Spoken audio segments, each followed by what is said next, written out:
आज के इस वीडियो लेक्चर में जो क्वेश्चन हम लोग सॉल्व करने जा रहे हैं वो 10th क्लास के चैप्टर क्वाड्रेटिक इक्वेशन से और अपने आप में एक बहुत ही इंपॉर्टेंट क्वेश्चन है। इस क्वेश्चन में हम लोगों को दिया है if roots of the quadratic equation this are real and equal then show that the roots of the quadratic equation this are also equal. तो क्वेश्चन में देखिए हम लोगों को यहाँ पर एक क्वाड्रेटिक इक्वेशन दे रखी है और बोला गया है कि अगर इस क्वाड्रेटिक इक्वेशन के जो रूट्स हैं वो आपस में इक्वल हैं तो प्रूव करिए कि इस क्वाड्रेटिक इक्वेशन के रूट्स भी आपस में इक्वल होंगे। तो क्या करना है हम लोगों को शो करना है कि इस क्वाड्रेटिक इक्वेशन के रूट्स भी आपस में इक्वल होंगे अगर इस क्वाड्रेटिक इक्वेशन के रूट्स आपस में इक्वल हैं तो। ठीक है, तो चलिए स्टार्ट करते हैं और स्टार्ट कर रहे हैं हम लोग इस गिवन क्वाड्रेटिक इक्वेशन के साथ में। एक बार इस इक्वेशन को हम लोग लिख लेते हैं एज इट इज़। तो चलिए हम लोगों ने क्वाड्रेटिक इक्वेशन लिख ली। अब जब हम लोगों ने क्वाड्रेटिक इक्वेशन यहाँ पर लिख लिया तो हम लोग यहाँ पर आइडेंटिफाई कर सकते हैं कि यहाँ पर a कितना है। a का मतलब एक्स स्क्वायर का कोफिशिएंट कुछ नहीं दिख रहा है तो क्या होगा 1। b का मतलब होता है x का कोफिशिएंट जो कि यहाँ पे हम लोग क्या देख पा रहे हैं 2p, जबकि c का मतलब होता है कांस्टेंट टर्म और यहाँ पर कांस्टेंट टर्म क्या है mn। अब क्वेश्चन में हम लोगों को दिया है कि इस क्वाड्रेटिक इक्वेशन के जो रूट्स हैं वो आपस में कैसे हैं इक्वल हैं। तो यहाँ पे हम लोग मेंशन कर सकते हैं since roots are equal therefore हम लोग क्या कह सकते हैं कि भाई इस क्वाड्रेटिक इक्वेशन का जो डिस्क्रिमिनेंट होगा वो किसके इक्वल होगा 0 के इक्वल। और डिस्क्रिमिनेंट का मतलब क्या होता है b² माइनस 4ac किसके इक्वल होगा, this must be equal to 0। या फिर 4ac को ट्रांसपोज कर दें तो कह सकते हैं कि b² किसके इक्वल होगा 4ac के इक्वल होगा। अब देखिए a, b और c की हम लोग यहाँ से वैल्यूज़ रख देते हैं इस इक्वेशन में। तो b के प्लेस पे हम लोग क्या रख सकते हैं, इसके प्लेस पे रख सकते हैं 2p और इसका स्क्वायर है तो कर दीजिए दिस इक्वल टू 4 इंटू में a और a की जगह पे हम लोग रख सकते हैं इंटू में 1 और c की जगह पे रखा जा सकता है mn। राइट, 2p का स्क्वायर है तो इसको जब स्क्वायर करेंगे 2 का तो क्या मिलेगा हम लोगों को 4, p का स्क्वायर करेंगे तो p² मतलब 4p² equal to what 4mn। और अब हम लोग देख रहे हैं कि 4 इस साइड में भी है 4 इस साइड में भी है, so on dividing both the sides by 4। तो जब इस साइड को 4 से डिवाइड करेंगे तो क्या मिलेगा, तब मिलेगा हम लोगों को p² और इस साइड को 4 से डिवाइड कर देंगे तो हम लोगों को मिलने वाला है mn। इसका मतलब बड़ी इंपॉर्टेंट कंडीशन हम लोगों के सामने आ जाती है, एक रिलेशन निकल के आ गया कि p² की वैल्यू किसके इक्वल है mn के इक्वल है और इसको मान लेते हैं हम लोग पॉइंट नंबर 1। अब आते हैं देखिए हम लोग इस क्वाड्रेटिक इक्वेशन पर जिसके कि रूट्स को हम लोगों को इक्वल शो करना है। अब जब हम लोगों के सामने इक्वेशन दे रखी है सबसे पहले हम लोग चेक करें क्या स्टैंडर्ड फॉर्म में यानी कि ax² plus bx plus c equal to 0 जैसी फॉर्म में, तो बिल्कुल है।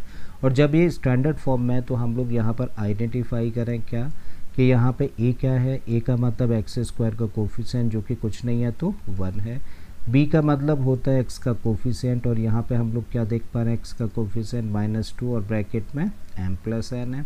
ठीक है, c का मतलब होता है कांस्टेंट टर्म और यहाँ पे कांस्टेंट टर्म की जगह पर क्या है m² plus n² plus 2p²। Correct है। तो हम लोगों ने a आइडेंटिफाई किया, b आइडेंटिफाई किया और c की भी वैल्यू निकाल दी।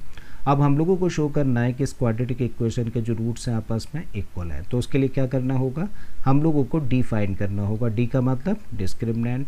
और अगर हम लोग ये शो कर दें कि इस क्वाड्रेटिक इक्वेशन का जो डिस्क्रिमिनेंट है वो 0 के इक्वल है, तो जब डिस्क्रिमिनेंट 0 के इक्वल होता है तो उसका मतलब रूट्स आपस में इक्वल होते हैं। तो इतना काफ़ी होगा कहने के लिए कि इस क्वाड्रेटिक इक्वेशन के रूट्स आपस में इक्वल होंगे। ठीक है, तो अब हम लोग क्या फाइंड कर रहे हैं, therefore we are finding discriminant. और डिस्क्रिमिनेंट कैसे फाइंड किया जाता है, b² में से 4ac को माइनस करके।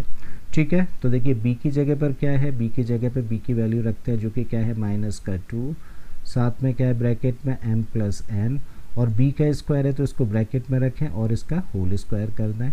-4ac तो 4 तो एज इट इज़ रखा, a की जगह पे क्या रखे हम लोग 1 और c की जगह पे क्या रख सकते हैं, देखिए c की जगह पर है m² plus n² plus 2p²। ठीक है, फर्दर करते हैं इसको सिंप्लीफाई। देखिए एक नेगेटिव नंबर का जब स्क्वायर करेंगे तो पॉजिटिव हो जाएगा, इसका मतलब इस माइनस की टेंशन खत्म। जब हम लोग 2 का स्क्वायर करेंगे तो क्या मिलेगा 4 मिलेगा और यहाँ पे ब्रैकेट में क्या है m प्लस n और इसका स्क्वायर करेंगे तो कुछ इस तरीके से लिखेंगे m प्लस n का होल स्क्वायर। -4 इंटू 1 का मतलब हुआ 4 और यहाँ पे ब्रैकेट में क्या है, ब्रैकेट में है m² plus n² plus 2p² इसको एज इट इज़ रख देते हैं, ठीक है। अब देखिए 4 एज इट इज़ हम लोगों ने रखा, m प्लस एन का होल स्क्वायर है और m प्लस एन का होल स्क्वायर क्या होता है, this is looking like what, a plus b का होल स्क्वायर।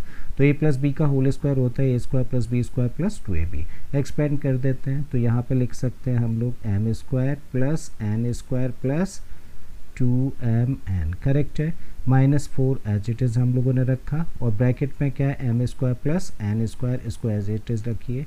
तो m square plus n square रखा और यहाँ पे क्या लिखा है 2p²। तो 2 को तो देखिए प्लस के साथ ऐसे ही रखिए और p² की जगह पे हम लोग क्या रख सकते हैं फ्रॉम दिस इक्वेशन, mn रख सकते हैं। तो यहाँ पे हम लोगों ने रख दिया mn और इस तरीके से हम लोग क्या देख पा रहे हैं कि यहाँ भी 4 इंटू में m square plus n square plus 2mn है और यहाँ भी 4 इंटू में m square plus n square plus 2mn है। इसका मतलब एक टर्म में से उसी टर्म को हम लोग माइनस कर रहे हैं तो क्या हुआ, ये पूरी तरीके से कैंसिल आउट हो गया। इसका मतलब फाइनली क्या मिला हम लोगों को, 0। और अब हम लोगों ने क्योंकि शो कर दिया कि इस क्वाड्रेटिक इक्वेशन का जो डिस्क्रिमिनेंट है उसकी वैल्यू क्या है, 0 है। देयरफॉर हम लोग क्या कह सकते हैं, therefore roots of this quadratic equation are also equal। और यही चीज़ हम लोगों को शो करनी थी। तो मुझे उम्मीद है स्टूडेंट्स कि आप लोगों के क्वेश्चन अच्छे से समझ आ गया होगा। अगर ऐसा है तो प्लीज़ वीडियो को लाइक कर दें, चैनल को सब्सक्राइब कर लें और बाकी के इसी तरीके के क्वेश्चंस के लिए प्लेलिस्ट में चले जाइए। ऑलरेडी इस तरीके के बहुत सारे क्वेश्चंस मैंने अपलोड किया है। मैं फिर से आता हूँ एक नए क्वेश्चन, एक नए कॉन्सेप्ट के साथ में। Till then keep learning and thank you for watching this video.